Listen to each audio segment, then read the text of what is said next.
네, 안녕하십니까. 자, 28페이지 부동산 수요 공급 들어가도록 하겠습니다. 저번 시간에 우리가 총론까지 배웠죠. 그래서 이제 이번 시간은 부동산의 수요 공급 이론 들어가 보도록 할게요. 자, 여러분들 교재로는 우리가 28페이지죠. 그래서 이제 28페이지로 들어가도록 하겠습니다.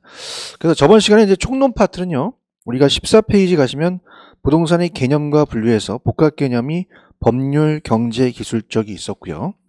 그 다음에 18페이지 가시면 토지의 용어가 있었습니다. 후보지가 있으면 이행지, 택지, 부지, 그 다음에 나지, 건부지, 필지, 핵지 배우셨고요. 부동산의 특성에서는 토지의 특성이 중요하다 그랬죠. 자연적 특성과 인문적 특성, 그 다음에 부동산의 공간성, 그렇게까지 갔고요. 이번 시간에는 이제 부동산 수요와 공급 이론 들어가도록 하죠. 28페이지입니다, 여러분들. 자, 28페이지로 가시면 수요 공급 이론이에요. 그래서 수요 공급 이론은 세 문제에서 한 네 문제 정도가 정해져 있습니다. 그래서 우리 26회 때는 네 문제가 출제가 됐어요. 근데 19회 때는 7문제가량 출제가 됐습니다. 문제 비중이 굉장히 높거든요. 그래서 여기를 이제 딱딱 제가 번호를 매겨서 어디가 이제 중요한지를 말씀을 드리도록 하겠습니다. 자, 우리가 기출문제에 대한 키워드가 있어요. 기출문제가 우리가 중요하기 때문에 기출에 나왔던 내용들의 뭐 유량, 저량, 수요량의 변화와 수요의 변화, 균형, 탄력성 이런 식으로 이제 여러분들이 나눠서 구분을 하셔야 돼요. 자, 그러면 일단 28페이지 가시면 제1절의 부동산 수요 공급의 개념과 특징 한번 읽어보시고요. 밑에 보시면 1번 부동산 수요에 대한 개념부터 들어가 볼게요. 자, 수요를 배우시겠습니다. 자, 수요는 사는 쪽이죠. 사는 쪽이어서 자, 우리가 어떻습니까? 수요란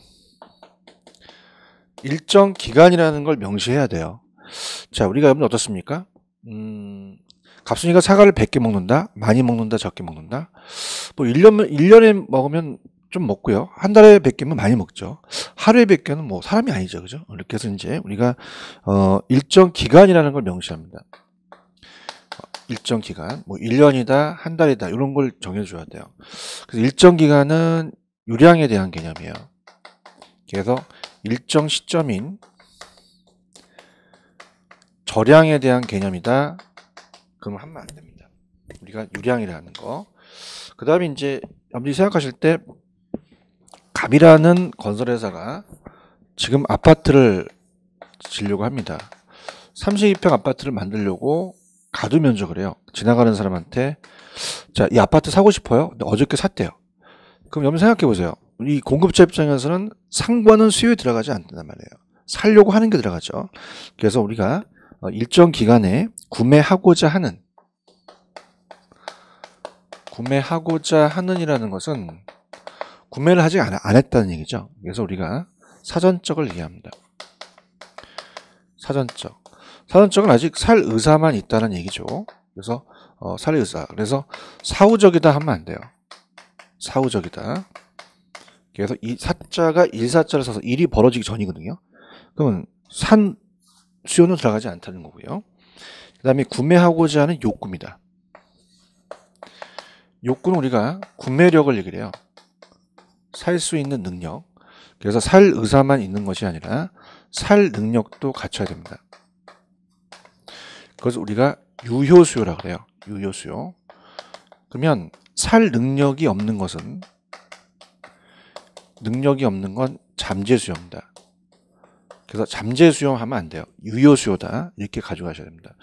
자, 그래서 수요란 자, 일정 기간 박스 쳐보세요. 유량이죠. 소비자가 재화와 서비스를 자, 여러분이 지금 제 강의를 수요하시는 것은 재화 어떤 상품이 아니라 서비스를 구매하죠. 그래서 구매하고자 하는 박스 사전적이고 욕구는 구매력을 얘기한다. 그래서 수요량이란 일정 기간 동안에 주어진 가격 수준에 대해서 소비자가 구매하고자 하는 최대 수량이다. 이렇게 합니다. 자, 그러면 첫 번째 갈게요. 저량이 아니라 제가 유량이라고 했어요. 그래서 일정 기간 동안에 파악되는 유량 개념이고 사후적이 아니라 사전적입니다. 그래서 수요량은 주어진 가격 수준에서 수요자들이 구매하려고 의도된 양이지 실제 구입한 양이 아니란 얘기죠. 사후적이 아니다. 이렇게 가지고요. 그 다음에 유효수요라는 것은 살 의사, 구매 의사 나타나는 것이 아니라 구매력, 지불 능력을 가지고 구매하고자 하는 유효수예요. 구매 의사만 있고 구매력이 동반되지 않는 것이 잠재수요입니다. 잠재수요가 아니라 유효수요라는 거, 그렇게 기억을 하시고요. 자, 그러면 첫 번째 스타트, 우리가 시험 문제 나오는 게 유량 저량이 나와요. 자, 유량 저량이 시험 문제 한 문제 정도가 배정이 됩니다. 그래서 자, 유량 저량을 이제 가겠는데요. 자, 유량 저량이 거의 출제가 된다고 봐야 돼요. 그래서 유량 저량에는 별표를 쳐놓으시기 바랍니다. 자, 그래서 우리가 유량 저량을 봤을 때 유량과 저량이다. 자, 유량 저량은 이제 어떻게 보면 이제 저도 뭐 경제학을 또 강의를 했고요. 또 출제위원들하고 또 이제 어떻습니까? 많이 또 얘기를 하다 보면 우리 교수끼리 일단은 경제학에서 따온 이 유량 저량이 잘못 냈다가는 또 이신청이 들어갈 수 있어요. 그래서 거기다 출제위원들이 기출문제에서 많이 냅니다. 그래서 기출문제 위주로 좀 간다면 제가 판서해준 거 위주로 한번 가보세요. 자, 그래서 우리가 일단은 유량이라는 건 흐를 자입니다. 흐를 자. 그래서 일정 기간이죠. 강물이 흐르죠. 기간이고 플로우라는 개념을 써요. 플로우, 흐름. 영어도 나왔습니다. 근데 저라는 것은 저수지라는 얘기 들어보셨잖아요. 고여있다는 얘기죠. 그래서 일정 시점을 얘기합니다. 자, 이건 스탁을 얘기를 하죠. 스탁. 자, 그래서 일정 기간이냐 시점이냐 이렇게 가는데 뭐 그냥 재밌게 푼다면 그냥 기초 야매로 본다면 저량하면 시점 저가 들어가죠. 그죠? 그래서 이렇게 들어간다는 거. 그 다음에 이제 가볍게 본다면 박스에도 있지만 우리가 물이 흐른다는 거. 물이 흐르는 양이 유량이에요. 그러면 여러분이 잘못했다가 물 틀어놓고 뭐 TV를 봤다. 그럼 물이 넘치겠죠. 왜냐면 일정 기간이 지났으니까. 근데 물을 잠궜다 고여있는 게 저량입니다. 그죠? 뭐 이런 식으로 한번 생각해 보세요. 그러면 시험 문제 잘 나오는 것만 제가 판서를 할 테니까 요거를 여러분 동영상을 보고 계속 보시기 바랍니다. 그래서 갑돌이가 소득이 1,000만 원이에요. 그러면 갑돌이 와이프가 연 1,000만 원 주면 쫓겨나죠. 월 1,000만 원 주면 업어줍니다. 하루에 1,000만 원 주면 난리 나죠. 그 기간을 명시해야 돼요. 그죠? 그러니까 소득이라는 자체가 우리가 어떻게 나왔냐면 또 임금이라든지 급여라든지 다 똑같은 얘기입니다. 이런 게 나오면 일정 기간이고요. 그 다음에 자산이라는 게 있어요. 자산은 이제 우리가 이 재무상태표로 이제 회계상 우리 어떻습니까? 재무상태표로 기업의 결산서에서는 자산이라는 게 있죠. 자산은 자본과 부채가 있다고 저번에 말씀드렸습니다. 그럼 개인이 갖고 있는, 아니 기업이 갖고 있는 현재 자산을 얘기를 해요. 지금 얘가 3억이다. 그럼 일정 시점에서는 7억이 될 수도 있잖아요. 자산은 저량에 들어갑니다. 이렇게 보시고요. 그 다음에 이제 우리가 부동산을 배우시니까, 자, 예를 들어서, 어떻죠? 지금 여기 있는 이 건물주가 임대료를 5천만 원 받습니다. 많이 받습니까? 적게 받습니까? 10년에 5천인데? 자, 그러면 적게 받죠? 기간을 정해줘야 돼요. 그 다음에 또 부동산 가격. 부동산 가격은 시점에 따라 가격이 틀립니다. 자, 그럼 이게 20억이다? 지금은 20억인데 한 달 있다가 30억이 될 수도 있잖아요. 자, 그래서 그런 식으로 여러분들이 체크를 해보시면 됩니다. 그 다음에 이제 우리가 시험지 잘 나오는 건 인구입니다. 아이가 태어나서 앵야 태어나는 게 시점에 따라서 틀리겠죠. 그죠? 이렇게 보시고요. 그 다음에 이제 주택 거래량이 또 잘 나와요. 주택 거래량은 이 지역에 100채가 거래됐다. 자, 한 달인지 1년인지 모르거든요. 유량에 대한 개념이 됩니다. 그 다음에 이제 중요한 것은, 여러분들이 뭐가 중요하냐면요. 신규주택과 기존주택이라는 게 중요해요. 그래서 요거는 이제 미리 제가 공급 파트에 나와 있는 것을 미리 한번 볼 겁니다. 자, 그래서, 자, 이렇게 한번 생각해 보자고요. 우리 주택이라는 것은 유량, 저량이라는 게 다 있습니다. 그래서 만약에 2015년 1월 1일이다. 100채가 있습니다. A 지역에. 그러면 지금 현재 존재하는 양입니다. 존재하는 양. 그럼 현재 존재한다는 것은 이미 지어진 거죠. 그죠? 그래서 기존 주택이에요. 기존 주택. 기존 주택이 재고 주택입니다. 그래서 우리가 일정 시점은 자, 시점 나왔다. 시점 하면 절량이죠. 주택 절량의 공급량을 얘기를 해요. 주택 절량. 절량의 공급량이 100채가 된다는 거죠. 근데 이제 만약에 우리가 정보가 봤더니 2015년 12월 30일 날 봤더니 150채가 지어졌어요. 그럼 어떻습니까? 50채만큼 신규가 늘어난 거죠. 그죠?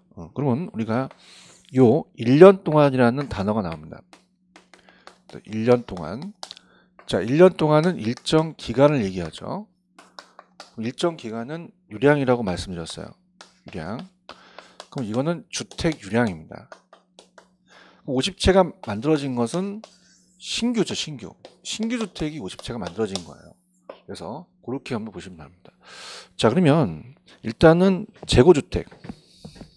자, 재고주택은 중고주택, 기존주택은 이미 지어진 거니까 절량이죠. 근데 신규주택, 새주택은 기간을 또 명시해야 됩니다. 그래서 유량이다. 이렇게 보세요. 오래된 거는 재고는 절량이고 신규는 유량이다. 이렇게. 그래서 박스에 보시면은 우리가 유량은 플로입니다. 일정 기간이고 한 달 동안 또 4분의 1 분기 그래서 이렇게 또 1년 동안 저수지로 흘러 나오는 물의 양을 얘기를 해요. 그래서 아까 좀 전에 제가 얘기했지만 소득 잘 나온다 그랬죠. 급여, 그 다음에 임대료 수입, 주택거래량, 신규주택. 절량이라는 건 일정 시점입니다. 그래서 2015년 12월 1일 현재 1월 1일부로 기준으로 저수지에 저장된 거죠. 고정된 물의 양을 뜻합니다. 부동산 가격 또는 가치, 인구수, 기존 주택 공급량, 주택 재고량. 그래서 그렇게 보는 거죠. 대한민국 현재 인구수는 얼마다 이렇게 되는 것은 다 절량이 되는 거죠. 자, 그러면 미리 염리 조금 예습을 한번 해볼게요. 어차피 이제 나중에 볼 거지만 페이지 34페이지로 한번 가보세요. 페이지 34페이지로 가시면 염리 그 부동산 공급을 이제 배우실 건데요. 거기 보시면은 자, 우리가 그 밑에 동그라미 1번에 유량, 절량이라는 개념이 있어요. 그죠? 그래서 우리가 지금 주택 유량, 절량의 개념을 지금 얘기를 했습니다. 그래서 부동산의 공급은 일정 기간 동안에 측정되는 유량과 일정 시점에 존재하는 절량이 있다. 그럼 주택 유량의 공급량은 일정 기간에 공급하고자 하는, 자, 우리가 일정 기간에 공급하고자 하는 50채가 공급된 거죠. 하는 주택의 양을 말한다. 이를 구체화한다면 신규주택이죠. 그래서 신규주택의 공급은 일정한 생산기간이 필요하므로 유리한 개념이라는 겁니다. 기간이 필요하겠죠. 그죠? 그 다음에 주택 절량의 공급량은 일정 시점이에요. 시장이 존재한다는 거죠. 지금 요걸 얘기를 합니다. 그래서 존재하는 어떻습니까? 우리가 그 주택의 양이다. 그죠? 그래서 이를 구체화한다면 기준주택이라는 거죠. 그래서 이미 시장에 공급되어 있는 주택의 양은 절량입니다. 그래서 우리가 부동산 공급은 신규 생산자, 건설회사만 있는 게 아니라 기존의 주택의 건물의 소유자도 포함된다는 얘기죠. 그 유량과 절량이 다 있다는 얘기예요. 이걸 미리 34페이지를 펴놓으셔야 돼요.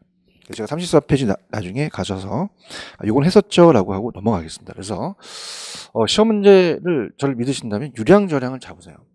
유량, 절량은 거의 우리 27회 때도 거의 90% 나옵니다. 그래서 꼭 체크를 하시고요.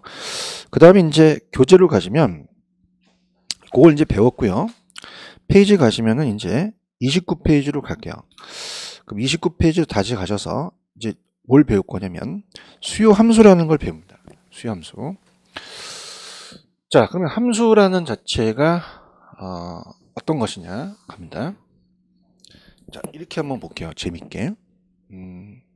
자, 수요자가 있고 공급자가 있어요. 그러면 수요자는 팔고 싶은 마음을 알아야 되고 공급은 사고 싶은 마음을 알아야 됩니다.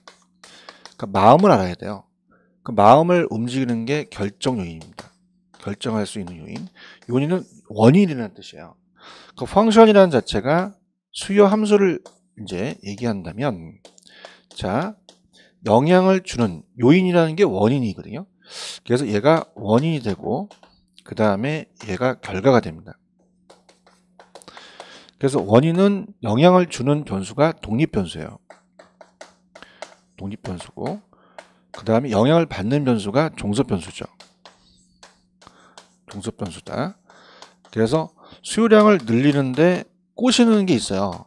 결정 요인이. 가장 뭐니 해도 가격이죠. 그죠? 그래서 돈입니다. 가격만 있는 게 아니라 가격 이외의 요인도 있죠. 그러면은 자 들어보세요. 만약에 남자가 여자를 꼬실 때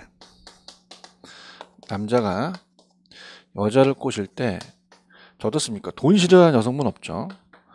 제가 학원 가갖고 돈이 카드가 좋아요, 현찰이 좋아요. 둘 다 좋대요. 하여튼 뭐 돈 뭐니 해도 그냥 돈에 그냥 눈독이 드신 것 같아요. 그러면 돈만이 아니라 외모도 중요하고 또 유머러스한 것도 중요하고 어떤 마음도 중요한 거죠. 착한 거. 그럼 잘 얘기하세요. 지금 강의를 듣고 있는 분들 빼짝 많은 남자가 있고 배가 좀 나오는 남자가 있어요. 누가 더 좋아? 감사합니다. 배 나온 남자 좋아한다고. 고맙습니다. 열심히 하겠습니다. 그래서 원인이 다 틀리다는 얘기예요. 근데 이제 가장 중요한 것은 가격이라는 얘기죠. 가격이 있고 가격 이외, 돈과 돈 이외의 요인이 있다는 얘기예요. 자, 그래서 함수 관계는 한번 읽어볼게요. 자, 수요의 함수란 어떤 재화에 대한 수요와 그 재화의 수요에 영향을 미치는 요인들 간의 관계를 함수 관계라고 말씀드렸죠. 그래서 특정 부동산의 수요량에 영향을 미치는 요인은 다양합니다. 그래서 부동산의 수요량이 가장 큰 영향을 미치는 것은 제가 가격이라고 그랬어요. 가격 동그라미. 다른 요인이 불변이라고 가정할 때 특정 부동산의 수요 함수는 다른 것 같다 그랬죠. 그래서 이제 그 가격과 그 외들은 다 배우실 겁니다. 나중에. 그래서 밑에 부동산의 수요량이라는 종속 변수가 제가 결과죠. 그 다음에 그 영향을 주는 요인이 독립 변수입니다. 그래서 수요량에 영향을 미치는 요인은 해당 재화의 가격만 아니라 가격 이외에도 있다. 구분할 수 있다. 이렇게 갑니다. 자, 그러면 우리가 가격이라는 게 중요하단 말이에요. 그럼 가격을 가지고 법칙을 만들어요. 법칙. 가격을 가지고 우리가 법칙을 만들어 보자. 그래서 수요 법칙과 공급 법칙이라는 게 탄생합니다. 수요 법칙과 공급 법칙. 자, 그래서 우리가 두 가지예요. 이제 공부하실 게 수요 법칙하고 그다음에 공급 법칙이라는 게 있습니다. 자, 얼마나 돈이 중요하면 법칙을 만들었겠어요. 그러면 우리가 가격에 대한 거죠. 자, 가격이 하락하면은 싸야 수요자들은 많이 수요를 합니다. 수요량이 증가를 하겠죠. 근데 공급 법칙은 건설회사가 분양가가 높아야 많이 공급을 하겠죠. 그러면 가격이 올라야 공급량을 더 늘린다는 얘기예요. 그럼 이 관계가 이제 반대라는 얘기죠. 자, 그래서 어떻습니까? 우리가 그러면은 얘는 가격과 수요량이 반비례입니다. 비례가 아니라 반비례이고 마이너스 역의 관계죠. 근데 어떻게 돼요? 자, 공급 법칙은 가격과 수요량이 비례죠. 그래서 비례 관계다. 플러스 정의 관계다. 이렇게 얘기를 합니다. 자, 그럼 학교 다닐 때 이걸 곡선으로 나타난다. 그럼 수요 곡선과 공급 곡선이 있어요. 그래서 세로축이 P, 프라이스입니다. 이 가격이고요. 그다음에 가로축이 이제 Q, 이 양이 되겠죠. 자, 우리가 그래서 가격과 양의 축을 아시고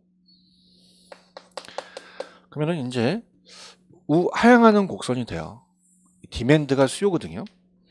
그래서 이제 수요 곡선이 우하향하는 이유는 자, 지금 가격과 양이 반비례해요. 가격이 떨어지면 양이 더 늘어난다는 거죠. 물론 점이 두 점만이 아니라 무수한 가격이 있고 무수한 양이 있기 때문에 여러 점들이 있습니다. 이 점들을 연결한 곡선이 수요 곡선이에요. 그럼 이거는 우측으로 내려갔기 때문에 당연히 우하향이라고 합니다. 우하향. 근데 이제 어떻습니까? 공급이라는 자체는 비례입니다. 그래서 가격과 양이 있으면 얘는 이렇게 올라가요. 서플라이죠. 그래서 이제 얘는 가격이 상승을 하면 양이 늘어나기 때문에 자, 요거는 어떻게 돼요? 이 공급 곡선은 모양이 우측으로 올라간다는 거죠. 그래서 우하향이 아니라 우상향이다. 이렇게 염두하십니다. 자, 그래서 이 수요와 공급으로 친다면 수요가 더 많은 비중을 차지해요. 자, 그래서 만약에 공급이 한 문제 정도면 세 문제, 네 문제가 다 수요에서 나옵니다. 수요가 중요하다. 그럼 이렇게 볼게요. 재밌게 한번 염두해 보는데요. 여러분들과 저는 다 주택 건설업자가 아니라 주택 수요자입니다. 그래서 우리는 이렇게 걷죠. 그렇죠? 그래서 이게 가격이고 이 양이다. 가격이 상승하면 양을 줄이며 가격이 떨어지면 양을 줄이고. 그래서 수요 법칙하면서 걸으세요. 그죠? 이렇게 걸으면 안 됩니다. 그래서 이런 식으로. 그러면 재밌게 풀어봤습니다. 그러면 수요 법칙은 밑에 다른 조건이 일정하다는 게 중요하죠. 가격이 상승하면 수요량이 감소합니다. 가격이 하락하면 수요량이 증가하죠. 그럼 가격과 수요량은 박스 반비례. 그 다음에 마이너스 음의 관계고. 따라서 수요 함수는 가격에 대한 감소 함수라는 건 뭐냐면 반대 방향이라는 거예요. 그럼 가격이 상승하면 양이 줄어든다는 거죠. 가격의 감소 함수다. 자, 이거는 뭐냐면 가격과 양이 반대다. 그럼 수요 곡선이 우하향한 이유는 소득 효과와 대체 효과를 설명할 수 있다라고 말하는데요. 자, 이걸 가기 전에 자, 또 이제 염지체가 어디를 가냐면 35페이지로 갈게요. 자, 35페이지에 가시면 자, 우리가 또 그림을 그린다는 뜻고 그렇잖아요. 그래서 35페이지 가시면 공급의 법칙을 먼저 볼게요. 양가로 3번에. 자, 공급의 법칙은 어떻습니까? 우리가 이제 마찬가지로 공급 함수도 마찬가지예요. 자, 이게 아까 수요 함수면 이제 공급은 공급 함수가 돼서 이제 공급에 영향을 주는 거죠. 자, 그러면 이 공급 함수도 어떤 재화에 대한 공급량과 그 재화의 공급에 영향을 주는 요인들 간의 관계를 함수 관계를 나타냈다. 그럼 해당 재화의 공급량에 가장 큰 영향을 미치는 것은 가격입니다. 마찬가지로 다른 요인이 이제 불변이라고 발정할 때 공급 함수는 다음과 같다. 그래서 종속 변수는 공급이 되고 양이 되고 영향을 주는 변수가 독립 변수가 똑같아요. 그다음에 이제 공급 법칙이 있죠. 공급 법칙은 다른 조건이 일정할 때 가격이 상승하면 양이 증가하고 가격이 하락하면 양이 감소하죠. 가격과 공급량 사이는 제가 비례관계고 정해관계라고 얘기했습니다. 공급 함수는 가격에 대한 증가 함수다. 무슨 말이냐? 가격이 상승하면 얘도 같이 증가해요. 가격이 증가하면 같이 증가하니까 증가 함수라는 겁니다. 증가 함수라는 자체는 같이 움직이는 비례관계라는 얘기죠. 자, 공급 곡선입니다. 다른 조건이 일정할 때 어떻게 돼요? 해당 재화의 가격이 상승하면 해당 재화의 공급량은 또 증가할 것이다. 그럼 해당 재화의 가격과 공급 곡선에 대한 것이 비례 정해 관계니까 요 모양이 우상향하는 모양이 된다. 자, 이렇게 먼저 갈게요. 그래서 제가 지금 공급 함수와 공급의 법칙, 공급 곡선, 좌측의 유량저량까지 다 했습니다. 공급은 우리가 출제가 잘 안 되기 때문에 요거 수요를 끝난 다음에 또 빨리 또 염두에 와서 보도록 할게요. 자, 그러면 30페이지로 가시면 자, 아까 29페이지 가시면 맨 밑에 이런 게 있었어요. 수요 곡선을 우하향하는 이유라는 게 있습니다. 그러니까 우하향하는 이유는 당연히 수요 법칙 때문에 그래요. 그죠? 그럼 수요 법칙이 된다는 우하향하는 그 조건에 대해서 넘겨보시면은 대체 효과와 소득 효과라는 게 있어요. 넘겨보세요. 자, 그러면 우리가 이 키포인트 보시면 이제 가격 효과라는 것은 이 대체 효과, 소득 효과가 다른 효과이지만 자, 다 같이 가격에서 바뀌었기 때문에 가격 효과라고 합니다. 가격이기 때문에 수요 법칙에 대해서 이 수요 곡선이 우하향하는 이유가 된다는 얘기죠. 그래서 이 대체제라는 건 나중에 배우실 텐데 성질이 비슷해서 바꿀 수 있는 제어입니다. 이거 아니면 저거. 자, 그래서 우리가 대체 효과와 소득 효과를 볼게요. 그래서 대체 효과와 소득 효과는 뭐 출제가 요즘은 잘 안 됩니다. 근데 이제 우리 이 자체가 이제 가끔 가다가 소득 효과와 대체 효과를 또 반대로 낼 수 있어요. 자, 이게 가격 효과인데요. 자, 얘는 더한 거예요. 뭐와 뭐를 더했냐면 소득 효과와 대체 효과를 더한 겁니다. 대체라는 건 대신할 수 있는 재화를 대체제라고 하죠. 자, 그러면 만약에 A 재화와 B 재화가 있다. 자, 대신할 수 있는 재화는 뭐예요? 자, 성질이 비슷해서 바꿀 수 있는 재화. 콜라 아니면 사이다. 콜라가 비싸면 사이다 먹으면 되고요. 사과가 비싸면 배 사 먹으면 되고 아파트가 비싸면 빌라 사면 돼요.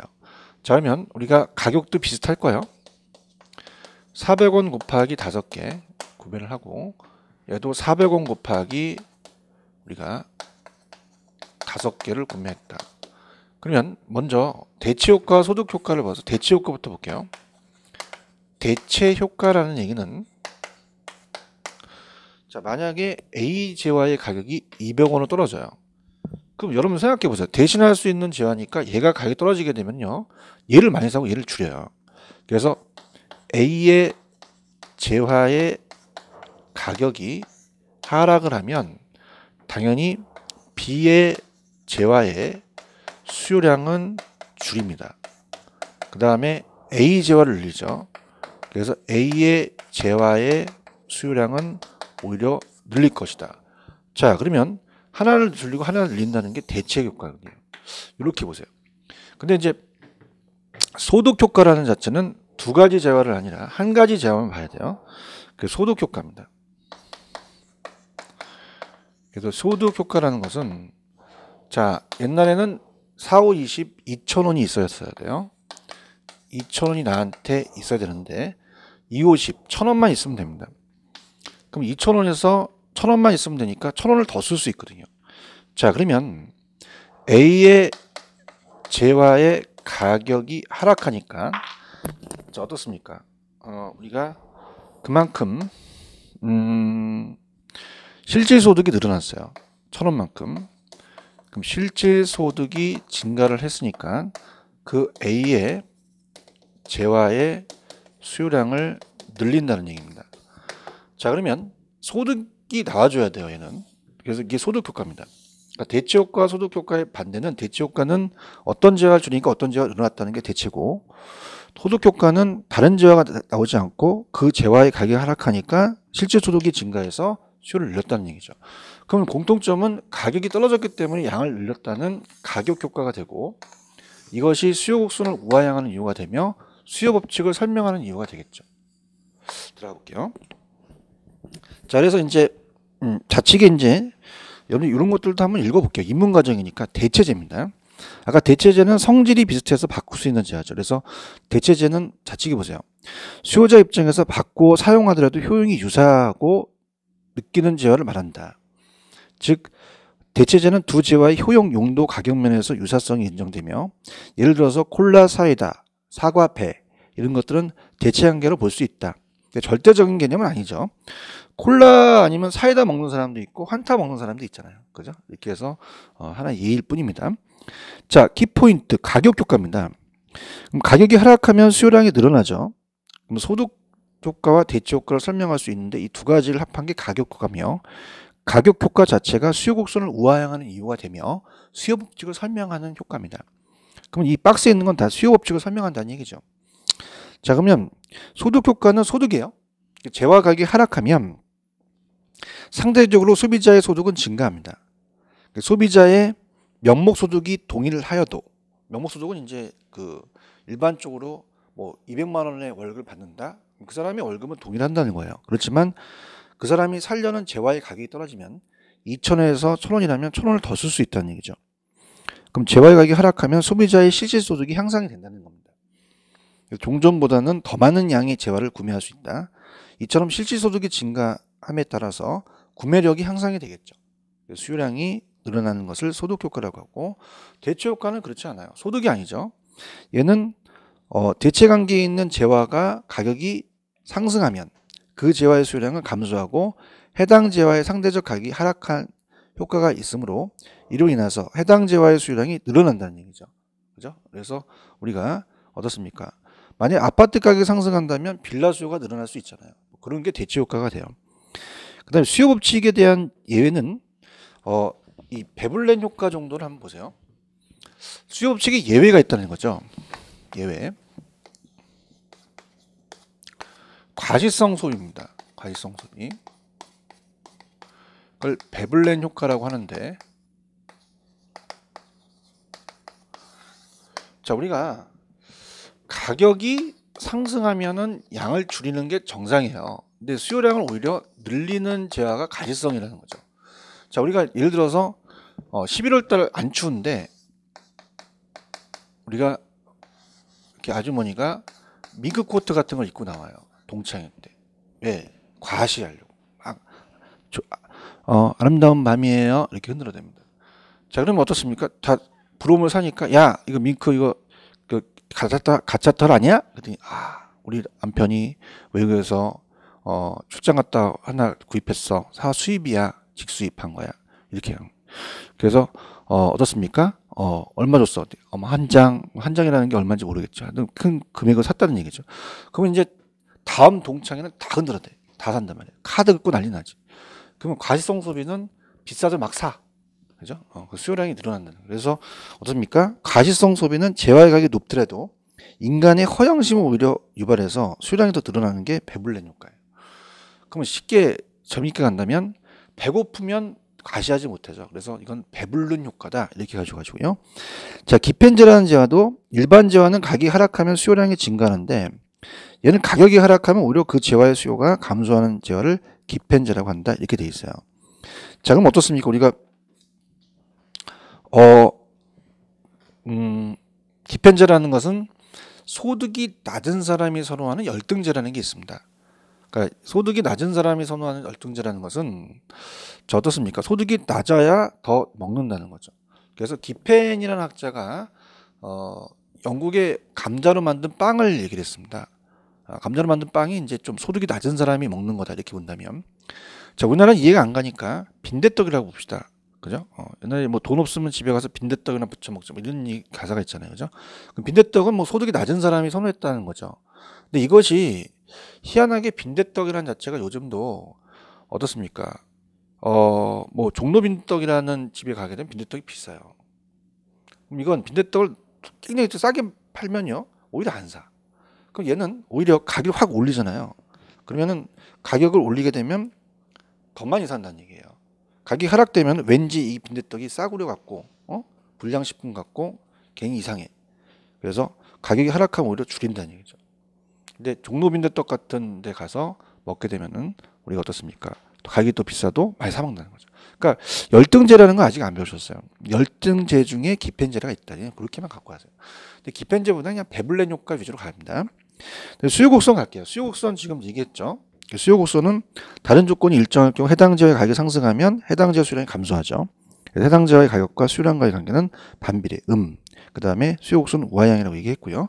그 다음에 이제 31페이지가 이제 굉장히 여러분들 중요합니다. 그래서 저는 31페이지에다가 별표를 또 치라고 말씀을 드릴 거예요.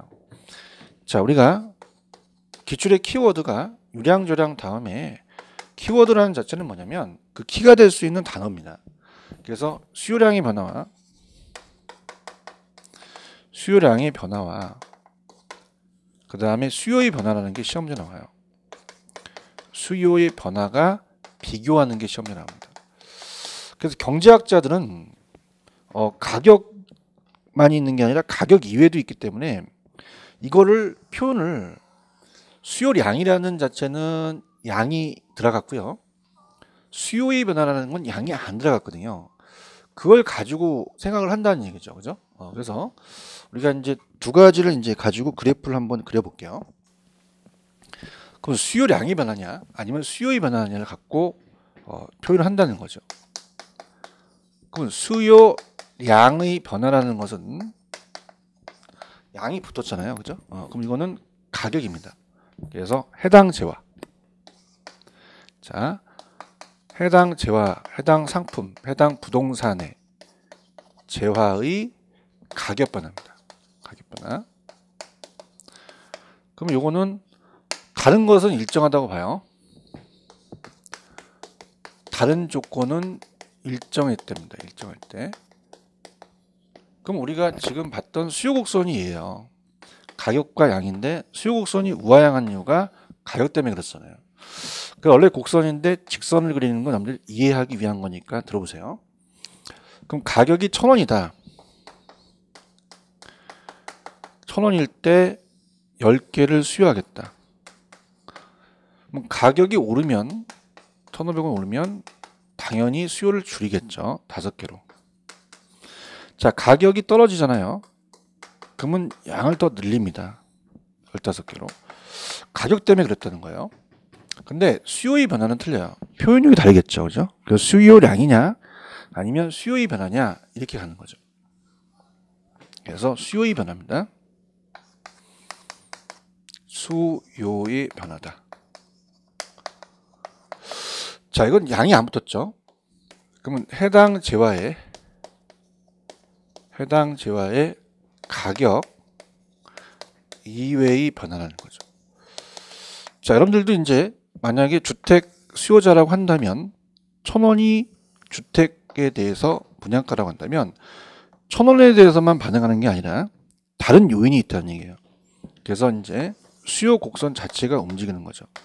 그래서 여기가 10개, 그 다음에 15개, 그 다음에 5개로 움직이는 이제 원인을 봅니다. 그러면 금리라는 건 이자죠. 금리. 그럼 금리가 인하돼야지만 많이 수요를 합니다. 금리가 인하해야지만 좋죠. 그럼 수요를 증가시킬 겁니다. 증가는 우측이죠. 근데 금리가 인상을 하면 나쁘죠, 기분이. 그러면은 수요를 안 해요. 수요가 감소가 된다는 거예요. 그럼 좌측으로 움직인다는 얘기죠. 그죠? 자, 그러면 우리가 양이 붙으면은 가격 변화가 되고 양이 안 붙으면 가격 이외가 된다는 얘기예요. 자, 그러면 우리가 영향을 주는 변수가 독립 변수가 영향을 받는 게 종속이라면 10개에서 15개로 수요량이 늘어난 건 똑같습니다. 그 원인이 틀리다는 얘기죠. 얘는 가격 때문에 그래요. 여기서 일로 움직인 거거든요. 이건 곡선상의 점의 이동이 됩니다. 근데 얘는 곡선 자체가 이동해 버린 거거든요. 그래서 곡선 자체의 이동이다 이렇게 가져가셔야 돼요. 자, 그러면 얘는 어떻게 돼요? 곡선이 움직이지 않고 곡선은 가만히 있는데 곡선상의 점이 이동합니다. 가격이죠. 얘는 곡선상의 점이 이동이 아니라 그 자체가 움직여 버린 거예요. 그죠? 가격 이외가 되겠죠. 그래서 얘는 수요량이 변했다고 하고요. 얘는 수요가 변했다고 정확하게 하셔야 돼요. 자, 그러면 처음 하시더라도 그냥 재밌게 간다면 수요량이라는 것은 양이 붙었잖아요. 그럼 양은 점이죠. 양 하면 그죠? 그래서 점의 이동이다. 이렇게 한번 재밌게 풀어보세요. 근데 얘는 양이 안 붙었기 때문에 가격 이외다. 그럼 가격은 하나고 가격 이외가 여러 개 있기 때문에 객관식 문제는 오지선다에서 얘 하나를 물어볼 가능성이 커요. 수요 변화가 아닌 것을 가격 물어볼 가능성이 가장 많이 나왔었습니다. 자, 그럼 가볼게요. 31페이지 가시면 수요량이 변합니다. 그러면 다른 조건이 일정할 때 밑줄 해당지와의 가격 변화가 키죠. 그럼 동일한 수요 곡선상에서 수요량이 변하는 것을 의미하며 이거는 밑줄 수요 곡선상의 점의 이동이죠. 밑줄. 그 다음에 즉 해당 재화의 가격이 상승할 때 수요량이 감소하고 해당 재화의 가격이 하락하면 수요량이 또 증가한다는 거죠. 그래서 이건 해당 재화의 수요량의 변화에 영향을 주는 요인은 해당 재화의 가격이다. 근데 수요의 변화는 어떻게 돼요? 수요 변화는 양이 안 붙었잖아요. 그럼 해당 재화의 가격 이외죠. 다른 요인의 변화로 동일한 가격 수준에서 수요량이 변한다는 거죠. 그럼 수요 곡선 자체가 우측으로 좌측으로 이동한다는 거예요. 그래서 두 번째 줄에 보시면은 수요량이 변한다는 것보다 수요가 변한다 이렇게 가셔야 돼요. 그죠? 표현도. 그래서 그렇게 해서 양을 좀 빼주는 게 좀 낫습니다. 논란이 될 수도 있어요. 그렇게 보시면 되고, 그 다음에 이제 그렇다면은 넘기시면은 그 32페이지 가시면 우리가 그 양가로 6번의 제목이 뭐라고 됐냐면 수요의 변화 요인입니다. 그럼 수요의 변화 요인이라는 것은 양이 안 붙기 때문에 거기다가 가격 이외의 요인에다가 적어 놓으세요. 밑에 있네요. 해당 재화 가격 이외의 다른 요인이 변한다. 그죠? 그래서 그 부동산의 수요가 변하면 수요 곡선이 우측, 좌측으로 이동한다. 그래서 그렇게 나와 있죠. 그죠? 그러면은 당연히 이제 어떻게 됩니까? 우리가 오른쪽 박스도 말씀을 드리겠지만 인구예요. 그럼 수요가 느는 쪽으로 한번 가볼게요. 이거는 양이 빠져야 됩니다. 가격이 아니니까. 그러면 첫 번째 인구. 그럼 수요가 늘으려면 인구가 늘어나야죠. 인구가 늘어날수록 수요가 많이 늘어나죠. 그래서 해당 지역의 인구입이 늘어나면 또 늘어나다 보니까 또 가구가 분리돼요. 그죠? 우리가 요새 대가족 하잖아요. 핵가족 하잖아요. 그래서 가구가 분리되고 세대수가 늘어나면 수요가 증가해서 수요 곡선이 우측으로 이동합니다. 반면 해당 지역의 인구 유입이 감소하면 인구 유출이 많아지면 부동산의 수요가 감소해서 어떻습니까? 수요 곡선 좌측으로 이동한다는 거죠. 그죠? 그래서 이 유입이 없고 나간다는 거예요. 유출은. 그럼 수요가 없다는 거죠. 자, 소득의 변화는 이제 중요합니다. 소득의 변화에다 배표를 하나 쳐놓으세요. 소득이 참 중요해요. 제가 강의 먼저 한 다음에 유인하겠는데요. 자, 소득이 늘어나면 양을 늘리는 게 대부분입니다. 그죠? 그래서 소득이 늘어나면 양을 늘리는 게 얘가 이제 출제 빈도가 높기 때문에 별표를 먼저 치시라고 하고요. 자, 일단 수요량을 늘리는 게 정상적인 재화입니다. 그걸 정상재라고 얘기를 해요. 정상재. 근데 기펜제를 잠깐 제가 말씀할 때 열등제가 있었다고 말씀드렸습니다. 그러면 열등제라는 자체는 소득이 낮은 사람들이 선호하는 재화입니다. 그러니까 예를 들어서 우리가 중고품 같은 걸 얘기를 하죠. 자, 우리가 갑이 어떤 회사에 수습사원으로 들어갔습니다. 그러면 당연히 월급이 낮겠죠. 그러면 소득이 낮으니까 중고차를 뽑는다는 얘기예요. 그죠? 그럼 얘는 소득이 낮은 사람들이 선호하는 재화라는 거죠. 그럼 중고차를 뽑으니까 수요량을 늘린다는 얘기입니다. 근데 자, 갑이라는 사람이 수습사원만 있는 게 아니라 우리가 어떻습니까? 주임 달고 대리 달고 과장, 차장, 부장, 임원까지 달았어요. 이사까지. 그러면 나중에 소득이 높아지니까 중고차 안 뽑는다는 거죠. 내 레벨이 이거 뽑으리? 이런단 말이에요. 그럼 오히려 수요량이 줄어든다는 얘기죠. 반대로 움직인다는 겁니다. 자, 그래서 우리가 어떻게 돼요? 이때 기억해 보시면 소득의 증감에 따라 그 수요가 증가하는 걸 정상재라고 합니다. 얘가 열등제니까 얘가 우등제다. 뭐 이렇게 가지고 가셔도 돼요. 반대니까. 그 다음 반면 소득의 증감에 따라 오히려 수요가 감소하는 제어는 제가 열등제라고 했어요. 그죠? 그러면 어떻게 돼요? 얘가 이제 우등제면은 얘가 하급제. 이렇게 합니다. 그러면은 예를 들어서 수요자의 소득이 증가하면 아파트에 대한 수요가 증가한다. 빌라에 대한 수요는 감소한다. 그럼 아파트가 정상제고 빌라는 열등제라고 볼 수 있는데 뭐 절대적 개념은 아니죠. 저자의 그냥 어떤 개인적인 거죠. 그래서 그냥 그렇게 보시고 그 다음에 정리한다면 소득이 증가하면 수요가 증가, 수요 곡선이 우측이 이동한다는 것은 당연히 정상제이고 소득이 증가하는데 수요 곡선이 좌측은 이동한 수요 감소는 열등제다. 이렇게 가져가세요. 소득의 증가로 수요 곡선 항상 우측으로 이동하는 것은 아닙니다. 그래서 열등제로 반대로 움직일 수도 있다라는 걸 표현한 거예요. 자, 아까 대체재 가격의 변화와 보완재 가격의 변화를 좀 묶어보시기 바랍니다. 자, 이것도 이제 굉장히 시험 출제 빈도가 높은데요. 3번은 제가 또 이것도 별표 표시를 하나 해놓으세요.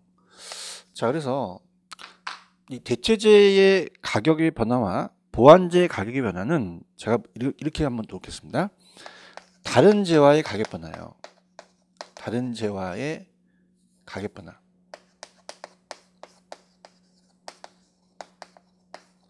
자, 지금 대체재라는 건 앞쪽에서 말씀을 드렸죠.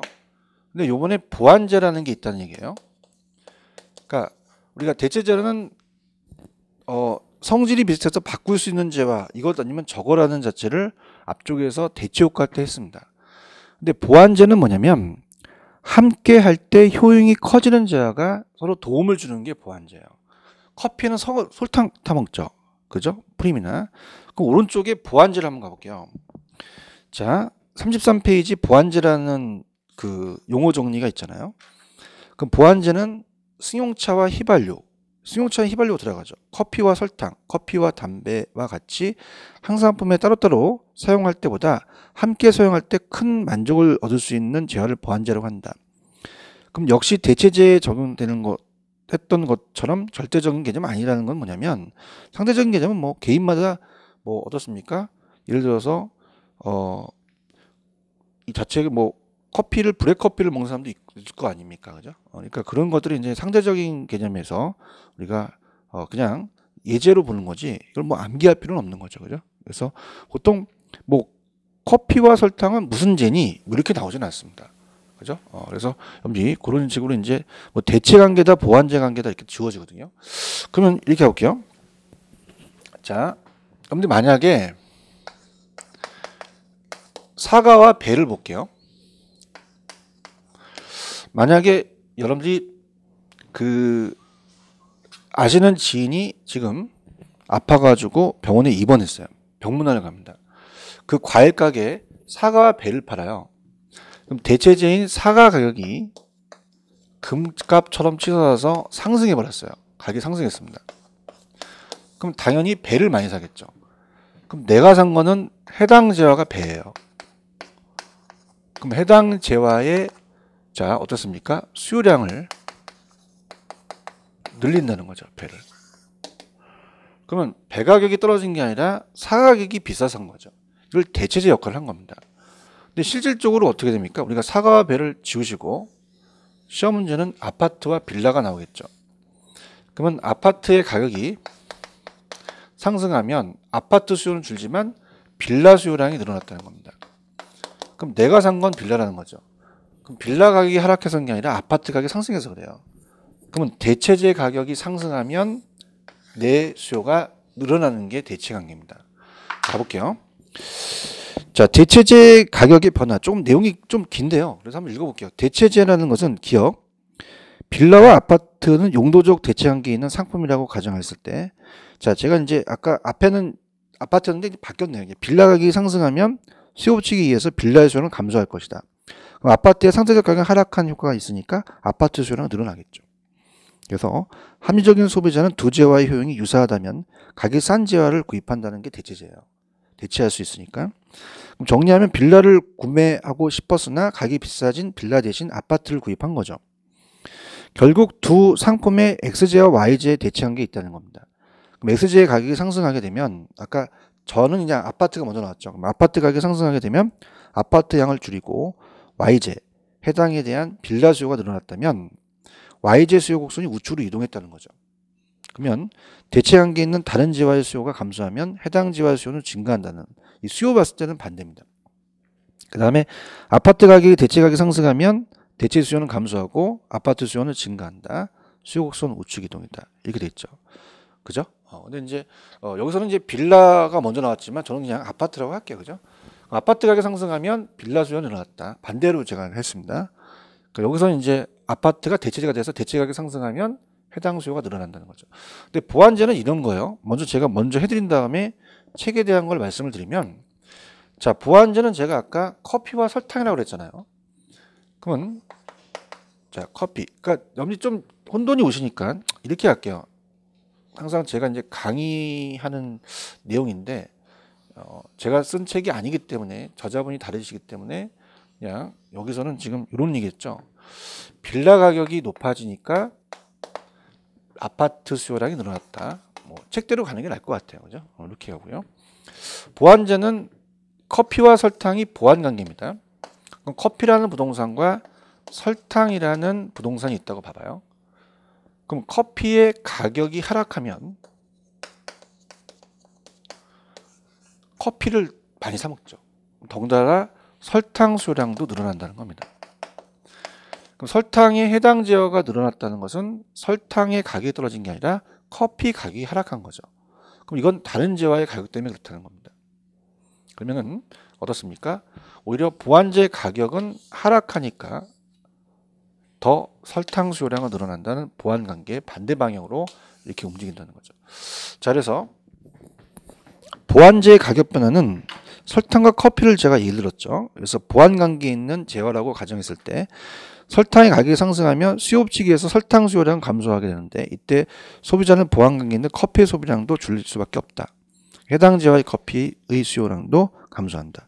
자, 항상 저자분이 저랑 강의한 게 반대네요. 그죠? 그러면 요거를 이제 설탕이라고 할게요.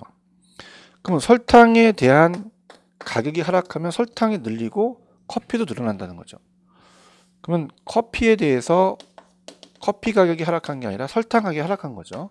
그럼 얘는 보완제 역할을 해서 보완제 가격이 하락하면 내게 늘어나는 반대라는 거죠. 그래서 결국 이 두 상품 X제와 Y제가 보완 관계에 있다면 XJ 가격이 상승하게 되면 XJ 수요량은 감소하고 YJ 수요량도 감소한다는 겁니다. 그럼 YJ 수요 곡선이 어때요? 좌측으로 이동한다는 거죠. 즉 보완관계에 있는 다른 어때요? 재화의 수요가 감소하면 해당 재화 수요도 또는 감소한다. 그래서 아파트의 보완재 가격이 상승하면 아파트의 수요는 감소한다는 거죠. 그래서 보완재 가격과 해당 수요는 반대로 움직인다. 이렇게 가시면 합니다. 자, 이렇게 하고 좀 어렵죠. 그래서 이건 좀 쉬었다가 다시 한번 들어가도록 할게요. 좀 쉬었다 가시죠.